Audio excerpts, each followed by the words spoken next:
തുടർക്കഥയാകുന്നതിനിടെ ഗവർണറുടെ അധികാര പരിധി ഉൾപ്പെടുത്തിയ പാഠപുസ്തകം പുറത്തിറക്കി സംസ്ഥാന വിദ്യാഭ്യാസ വകുപ്പ്. 10ാം ക്ലാസ് സാമൂഹ്യശാസ്ത്രം 2ാം ഭാഗത്തിൽ ജനാധിപത്യം ഒരു ഇന്ത്യൻ അനുഭവം എന്ന പാഠഭാഗത്തിലാണ് ഗവർണറുടെ അധികാര പരിധി ഉൾപ്പെടുത്തിയിരിക്കുന്നത്. ഗവർണർ സംസ്ഥാനത്തിന്റെ നാമമാത്രമായ തലവൻ യഥാർത്ഥ കാര്യനിർവഹണ അധികാരം നിക്ഷിപ്തമായിരിക്കുന്നത് മുഖ്യമന്ത്രി തലവനായ മന്ത്രിസഭയിൽ തുടങ്ങി ഭരണഘടനയിൽ പറയുന്ന കാര്യങ്ങൾ അക്കമിട്ട് നിരത്തിയാണ് പാഠഭാഗം. ഗവർണറുടെ അധികാര പരിധിയും ചുമതലകളും പാഠ്യവിഷയമാക്കുമെന്ന് വിദ്യാഭ്യാസ മന്ത്രി നേരത്തെ പ്രഖ്യാപിച്ചിരുന്നതാണ്. ഹാൻസോൺ ആണ് വിവരങ്ങളുമായി ചേർന്നത്. ഹാൻസേ, ഗുഡ് മോർണിംഗ്. ഇപ്പോൾ ഒടുവിൽ പറഞ്ഞു നിർത്തിയതുപോലെ വിദ്യാഭ്യാസ മന്ത്രി ഈ വിഷയം നേരത്തെ പ്രഖ്യാപിച്ചിരുന്നതാണ്. ഇപ്പോൾ പാഠപുസ്തകത്തിൽ കൂടി വരുന്നു. എങ്ങനെയാണ് വിവരങ്ങൾ? സേതു, സർക്കാർ ഗവർണർ പോര് രൂക്ഷമാകുന്നത് പിന്നാലെയാണ് ഗവർണറുടെ അധികാര പരിധികൾ പാഠപുസ്തകത്തിൽ ഉൾപ്പെടുത്തും എന്നുള്ളൊരു പ്രഖ്യാപനം വിദ്യാഭ്യാസ മന്ത്രിയുടെ ഭാഗത്തു നിന്നുണ്ടായത്.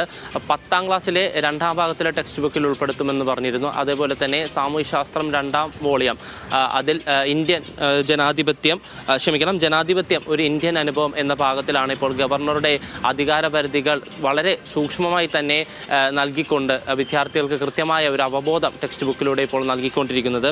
ഗവർണർ സംസ്ഥാനത്തിൻ്റെ നാമമാത്ര തലവൻ, യഥാർത്ഥ കാര്യനിർവഹണ അധികാരം നിക്ഷിപ്തമായിരിക്കുന്നത് മുഖ്യമന്ത്രി തലവനായ മന്ത്രിസഭയിലാണ്. ഗവർണർ അധികാരങ്ങൾ നിർവഹിക്കേണ്ടത് മന്ത്രിസഭയുടെ ഉപദേശപ്രകാരമാണ്. ഗവർണർമാർ മുഖ്യമന്ത്രിയുടെ നേതൃത്വത്തിലുള്ള മന്ത്രിസഭയെ നിയന്ത്രിക്കുന്ന അധികാരികളല്ല.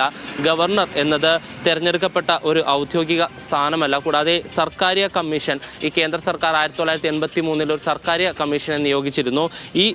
ഈ കമ്മീഷൻ സജീവ രാഷ്ട്രീയക്കാരെ ഗവർണർമാരായി നിയമിക്കരുതെന്ന് ശുപാർശ ചെയ്തിട്ടുണ്ട്. പക്ഷെ അത് പൂർണ്ണമായും നടപ്പാക്കിയിട്ടില്ല. കൂടാതെ കേന്ദ്ര സർക്കാരുകൾ ഗവർണർമാർ മുഖേന സംസ്ഥാനങ്ങളുടെ ഭരണഘടനാ അവകാശങ്ങളിൽ ഇടപെടുന്നു. കേന്ദ്രാവിഷ്കൃത പദ്ധതികളിലും വിഭവങ്ങളുടെ വിതരണത്തിലും രാഷ്ട്രീയം കലരുന്നു എന്നതടക്കമുള്ള വിശദമായ വിവരങ്ങളാണ് ഈ പാഠഭാഗത്തിൽ ഉൾപ്പെടുത്തിയിരിക്കുന്നത്. കൂടാതെ ഗവർണറുടെ നിയമനിർമ്മാണ അധികാരങ്ങൾ, കാര്യനിർവഹണ അധികാരങ്ങൾ, നീതിന്യായ അധികാരങ്ങൾ, വിവേചന അധികാരങ്ങൾ, ഇങ്ങനെ എല്ലാ കാര്യങ്ങളും ഈ ഗവർണറുടെ അധികാര പരിധിയുമായി ബന്ധപ്പെട്ടുള്ള എല്ലാ കാര്യങ്ങളും ചുമതലകളും എല്ലാം ഈ പാഠഭാഗത്തിൽ ഉൾപ്പെടുത്തിയിട്ടുണ്ട്.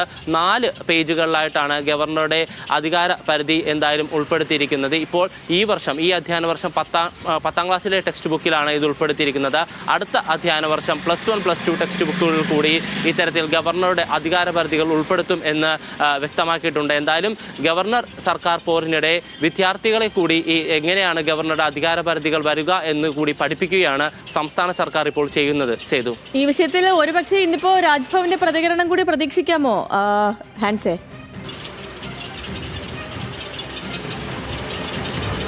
തീർച്ചയായും സേതു, ഈ വിഷയവുമായി ബന്ധപ്പെട്ട് രാജ്ഭവൻ്റെയും അതിനോടൊപ്പം തന്നെ വിദ്യാഭ്യാസ മന്ത്രിയുടെയും പ്രതികരണം ഇന്നുണ്ടാകാനുള്ള സാധ്യത കൂടുതലാണ്. കാരണം ഇത് ഏതാനും ദിവസങ്ങൾക്ക് മുമ്പ് തന്നെയാണ് ഈ കരിക്കുലം കമ്മിറ്റി ഇതുമായി ബന്ധപ്പെട്ടുള്ള പാഠ്യപദ്ധതിക്ക് അംഗീകാരം നൽകുകയും പിന്നീട് 3 ആഴ്ചയ്ക്കകം ഈ 2ാം ടേം തുടങ്ങിയ ഉടനെ തന്നെ വിദ്യാർത്ഥികൾക്ക് ഈ പാഠപുസ്തകം നൽകും എന്നുള്ള ഒരു പ്രഖ്യാപനം കൂടി ഉണ്ടായത്. പക്ഷേ ബാക്കി എല്ലാ പാഠപുസ്തകങ്ങളും ഇതിനോടകം നൽകിയിട്ടുണ്ടായിരുന്നു. പക്ഷേ ഈ സാമൂഹ്യശാസ്ത്രം, ഈ ഗവർണറുടെ അധികാര പരിധികൾ ഉൾപ്പെടുത്തേണ്ടതിനാൽ ഇതിൻ്റെ പ്രിൻറ്റിങ് കുറച്ച് വൈകിയിരുന്നു. കൂടാതെ ഈ ബാക്കി ടെക്സ്റ്റ് ബുക്കുകളെല്ലാം കൊടുത്തു തുടങ്ങുകയും ഇതുവരെയും ഈ സാമൂഹ്യശാസ്ത്രം 2ാം ഭാഗം പാഠപുസ്തകം 10ാം ക്ലാസ്സിൽ കൊടുത്തിട്ടില്ലായിരുന്നു.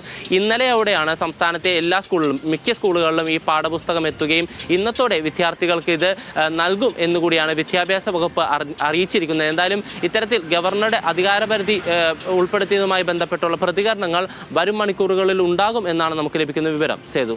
ഓക്കെ ഹാൻസേ, ശരി.